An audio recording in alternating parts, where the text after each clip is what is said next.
Hola, estamos conversando con el profesor Gustavo Asperué y el tema que nos ocupa es que está participando en un coloquio sobre la obra La democracia en América de Alexis de Tocqueville. Y ¿por qué en la América Latina del siglo XXI se lee, se estudia y se discute la obra de Alexis de Tocqueville? Bueno, creo que, como todo clásico, Alexis de Tocqueville sigue siendo actual, porque él, en realidad hay que entender un poco la intención que él tuvo al venir a América, ¿no? Es decir, a él le preocupaba, de alguna manera, las revoluciones y problemas sociales que veía en su Francia natal, porque el avance de la igualdad y de la democracia, entendida como el abandono de los privilegios aristocráticos, no tenía, a su juicio, una orientación en una forma de gobierno que permitiera el orden social, la paz, la prosperidad, etc. Entonces él viene a América porque sabe que es un país grande, próspero y democrático. Y ahí él trata de encontrar esas explicaciones de cómo la democracia puede funcionar y puede generar libertad y prosperidad, pero al mismo tiempo advierte sobre los posibles peligros, ¿no?, que tiene la democracia. Incluso llega a hablar de algo que para mucha gente parece un cierto contrasentido, que es el despotismo democrático. Y el despotismo democrático puede darse porque un pueblo totalmente democrático tranquilamente puede ser favorable a un gobierno omnipotente. Dice Tocqueville que hay una pasión más fuerte que la pasión por la libertad en los pueblos democráticos y que es la pasión por la igualdad. Así que si tuvieran que sacrificar la una a la otra, no dudarían en sacrificar la libertad. La igualdad a la que se refiere es en realidad la ausencia de privilegios, ¿no?, que él veía en la Europa feudal y aristocrática. Pero al mismo tiempo el temor de Tocqueville es el siguiente. Dice, bueno, de alguna manera la aristocracia y la nobleza ponían un límite al poder del rey, al poder central. Cuando eso desaparece, ¿cómo evitar de alguna manera que ese centralismo del gobierno y de la burocracia terminen ahogando las libertades? Él cree que América encontró realmente una fórmula ingeniosa y que el pueblo americano podía considerarse feliz, pero no dejaba de ver siempre posibles semillas de futuros problemas, ¿no? Ahora esto es fascinante desde muchos aspectos, pero en realidad los Estados Unidos es una república, no una democracia.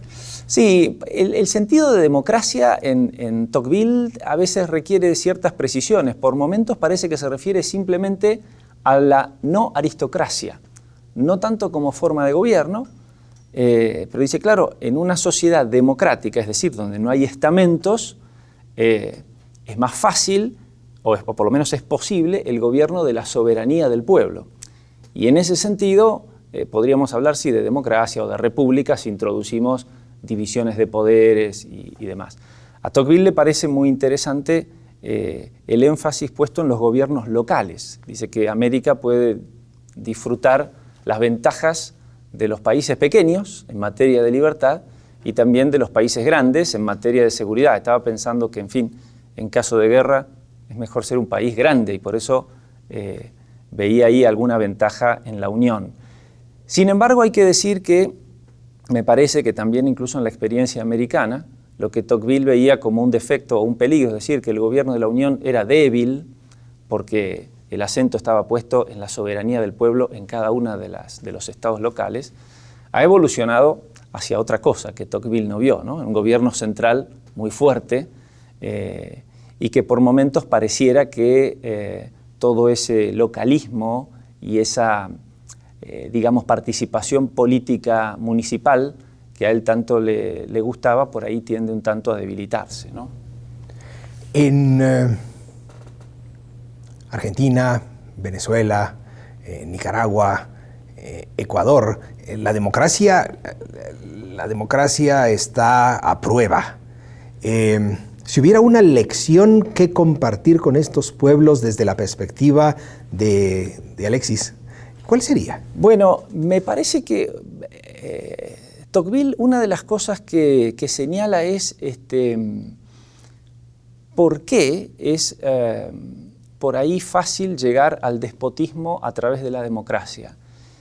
Y creo que una de las razones que da es que en la medida en que el pueblo se identifica con el gobierno, porque supuestamente lo representa, porque ha sido fruto de una elección, luego casi que ese gobierno en determinadas circunstancias puede tener carta blanca para hacer cualquier cosa. A él le parecía que en una monarquía eso era distinto, porque siempre el rey iba a ser alguien, digamos, no era un representante, el rey era otro. En la democracia se puede generar la ilusión un tanto peligrosa de que el gobierno somos nosotros y uno no se pone en guardia contra sí mismo. Y por lo tanto, el problema no es ponerle límites al gobierno, me parece que este es lamentablemente el problema en América Latina, sino bueno, que en todo caso el gobierno sea democrático, es decir, ¿por qué nos vamos a poner límites a nosotros mismos para decidir sobre nuestras vidas? Hay obviamente ahí un cierto peligro de colectivismo y de despotismo de la mayoría, pero tiene una lógica, ¿no? Y es esta de que supuestamente el gobierno somos nosotros.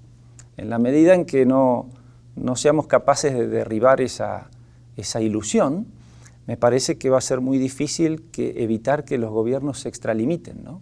Porque en ese sentido el pueblo tiene la guardia baja. No hay esa conciencia de que ellos son otros, por más que a veces se diga, ¿no? Profesor Asperue, muchas gracias por compartir estas ideas con nosotros y a ustedes también, muchas gracias.